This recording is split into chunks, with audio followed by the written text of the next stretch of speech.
Hello guys, may nabingwit tayong palos. O sa local dialect namin dito, tinatawag itong kasili. Ayan, ito. Ayan. Maliit pa siya, kaso lang pwede na. Pwede na Kuya Gilbert, ano? Pwede na yan, pangulam. Pwede na pang ulam ito guys. Ayan. Maganda ito sa gata. Gataan natin ng nyug. Gilbert mamaya oh. Yay.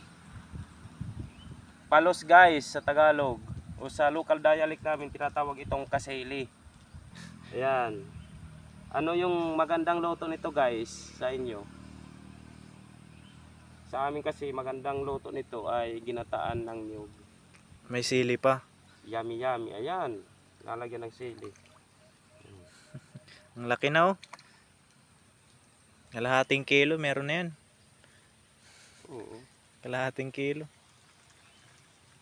Palos guys. Ayos, pang ulam na to guys. Oh, Yan, oh. ayan guys, palos. Palos alias kasili. Yun. AKA kasili. Ito ay nabingwit namin dyan sa sapa. Ayan. Medyo mahina na siya guys kasi kagabi pa yata ito na nabingwit. Kaya medyo mahina na siya. Kaya katayin na natin to Kuya Gilbert.